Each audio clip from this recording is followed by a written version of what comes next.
Et notre invité ce soir pour évoquer la mémoire du président Valéry Giscard d'Estaing, l'ancien Premier ministre, mais aussi ancien jeune giscardien et secrétaire général de l'UDF, Jean-Pierre Raffarin. Bonsoir Jean-Pierre Raffarin. Bonsoir à tous. Merci d'avoir accepté de partager vos souvenirs avec nous. On imagine la peine qui est la vôtre ce soir. Qu'avez-vous ressenti d'abord hier soir en apprenant la disparition du président de la République ? Eh bien, j'avais la gorge serrée, j'ai le cœur gros. 50 ans de notre vie, à nous les jeunes giscardiens, vient de partir, même s'il restera des choses très fortes de manière, en ce qui nous concerne, éternelle. Mais l'émotion est puissante. On a eu tellement d'admiration pour ce personnage, tellement d'enthousiasme pour Giscard que son départ est forcément une cicatrice qui aura du mal à pouvoir s'effacer. Vous le connaissiez, vous l'avez dit, depuis plus de 50 ans. Que représentent pour vous les idées qui étaient les siennes quand vous vous engagez aux côtés des jeunes giscardiens ? Vous étiez évidemment tout jeune à l'époque. Qu'est-ce que ça représentait pour vous, Jean-Pierre Raffarin ? C'était d'abord une forme d'enthousiasme. Au fond, il faut bien se souvenir que la période du gaullisme se faisait quelque peu automnale. Le général de Gaulle avait vieilli, le président Pompidou était malade. Et donc, il y avait un besoin de printemps. Et Giscard, c'était ce printemps. Nous étions la génération du baby-boom. Nous étions la génération qui, au fond, était la plus concernés par le besoin de renouveau. Et donc, c'était cette forme d'enthousiasme qui nous guidait. Et vous dites aussi de lui, Jean-Pierre Raffarin, c'était un architecte sociétal, quelqu'un qui pensait le projet et qui se projetait. C'était un grand moderniste. Je pense, oui. Je pense que dans la vie politique, j'ai souvent remarqué qu'il y avait deux grands schémas un peu de construction des responsables politiques. Il y a les architectes et les médecins. Il y a ceux qui construisent des projets, qui bâtissent, qui construisent l'avenir, qui essaient de charpenter leurs pensées, leurs actions. Et puis, il y a ceux qui sont auprès du malade, qui sont attentifs, qui sont à la précaution, qui protègent, qui font en fait des soins. Et je trouve que Giscard était typiquement un architecte politique. C'est quelqu'un qui, une fois au pouvoir, a écrit un livre sur son projet politique, Démocratie française. Oui, ça a été un grand succès d'ailleurs, un grand succès de librairie à l'époque, avant qu'il devienne écrivain de romans, puisqu'une fois qu'il a quitté l'Élysée, il a écrit un certain nombre de romans qui ont eu aussi un certain succès de librairie. Il avait, vous diriez, compris l'aspiration des Français pour une société plus moderne avant les autres. C'était ça sa force ? Je pense que c'est sa grande force, cette modernité qu'il veut donner à la société française, avec le droit de vote aux jeunes pour 18 ans, le droit à l'interruption volontaire de grossesse pour les femmes, y compris d'ailleurs le minimum vieillesse pour les seniors, c'est-à-dire faire vivre la République française au rythme de son temps. Et c'est cette modernité-là qui est dans le style, qui est aussi dans la politique et qui, au fond, est dans cette attitude qui restera une attitude réformatrice. Giscard restera un président réformateur. Est-ce que vous diriez, Jean-Pierre Raffarin, on l'entend beaucoup depuis ce matin, qu'il a été d'une certaine manière un président incompris par les Français, comparé évidemment à la popularité de Jacques Chirac par exemple, alors qu'il a été un grand président, on l'évoque ensemble, qui a profondément changé la France. Est-ce que c'est une injustice ? Écoutez, je ne crois pas qu'il y ait cette forme d'incompréhension. Il y a eu évidemment une attitude qui est un peu différente de celle de Jacques Chirac, puisqu'il y avait pour Giscard une forme d'admiration.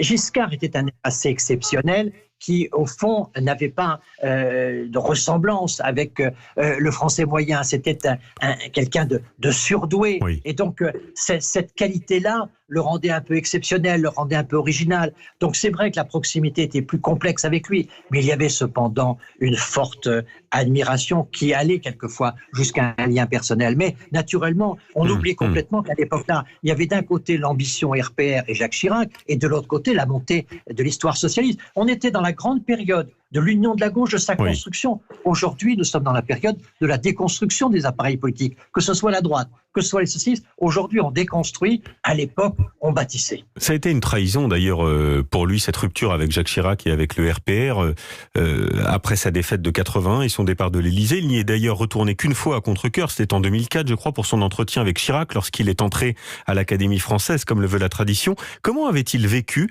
et comment vous en avait-il parlé à vous, Jean-Pierre Raffarin, quand Jacques Chirac vous a nommé Premier ministre ?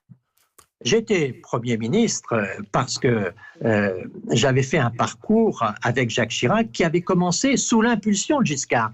En 1995, quand j'entre au gouvernement, c'est à la demande de Giscard, parce que n'oublions pas que Giscard et Chirac se sont entendus tous les deux à 2 reprises. L'un pour faire élire Chirac et l'autre pour faire élire Giscard. Quand en 1995, M. Balladur veut essayer de prendre l'espace politique et de M. Chirac et de M. Giscard d'Estaing, M. Giscard d'Estaing et M. Chirac s'entendent. Tout comme en 1974, M. Chirac avait aidé à l'élection de M. Giscard. Au fond, je crois que cette entente Giscard-Chirac est sans doute dans la Ve République la plus courte, mais la plus fertile, puisqu'il a fait 2 présidents. Vous êtes d'ailleurs l'homme qui a réussi à les rassembler. Je regardais tout à l'heure une photo de cet entretien. Vous êtes au milieu, d'un côté Jacques Chirac, de l'autre Valéry Giscard d'Estaing. Quel moment quand même! Oui, j'ai eu cette finalement originalité de pouvoir travailler avec les deux. Je pense que c'est 2 façons de faire de la politique et personnellement, je reconnais que les 2 sont très utiles. Il faut à la fois cette compréhension de la société, mais en même temps cette capacité à définir la destination où l'on conduit la société. Donc, il se trouve que les 2 ambitions étaient concurrentes. Ces 2 ambitions, naturellement, se sont confrontées et naturellement, ça fait un certain nombre de dégâts et ça conduit à un certain nombre d'échecs. Ce qui, d'ailleurs, a été compris par Giscard quand il construit l'UDF pour être une sorte d'antidote du RPR, et ensuite après par Chirac qui va construire l'UMP pour pouvoir rassembler et sortir de cette guerre entre giscardiens et chiraciens. Jean-Pierre Raffarin, quel souvenir voudriez-vous que la France garde de Valéry Giscard d'Estaing ?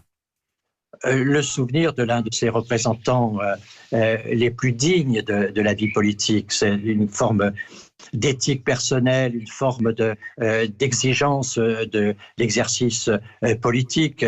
La qualité Giscard, je voudrais qu'elle soit reconnue. Au fond, il y avait chez Giscard une forme de haute d'ambition et cette attention qu'il avait à moderniser la société, au fond, je crois qu'au fond de lui-même, il y avait cette ambition un peu de moderniser le gaullisme. Au fond, le gaullisme avait marqué toute cette période après la guerre avec la puissance du général de Gaulle, la Ve République. Il voulait défendre la Ve République, mais il voulait la moderniser. Et finalement, il a fait vivre le gaullisme dans son temps. Un dernier mot sur les héritiers aujourd'hui de Valéry Giscard d'Estaing. On compare parfois Emmanuel Macron au président VGE, plus jeune président élu comme lui. Est-ce que c'est ce que vous diriez aussi, Jean-Pierre Raffarin ? Je pense qu'il y a beaucoup de points communs. D'abord, c'est la qualité de 2 hommes qui ont fait conquis le pouvoir d'une certaine manière avec un chemin assez solitaire. C'est leur talent qui a conduit. Ils sont pas les produits d'organisation politique. Ce n'est pas, comme on a pu le voir, le RPR ou le PS qui a construit un parcours. C'est eux-mêmes qui ont construit ce parcours. Et donc, je crois que là, il y a en effet, dans l'intelligence d'Emmanuel Macron, dans sa rapidité et aussi sa culture, il y a des points communs avec la culture et la rapidité de Valéry Giscard d'Estaing. Je pense que Giscard a compris qu'on pouvait gagner la République, la présidence de la République, sans parti. Avec les clubs Perspective Vérité, il a gagné, comme Macron avec En Marche. Mais il a compris ensuite qu'il avait besoin pour gouverner de l'UDF et d'une famille politique. Et donc peut-être que dans l'avenir, Emmanuel Macron réfléchira à cet acquis giscardien. Est-ce qu'il peut continuer à gouverner le pays sans avoir une force politique puissante qui vient à la fois le sortir de sa solitude et le renforcer dans son action?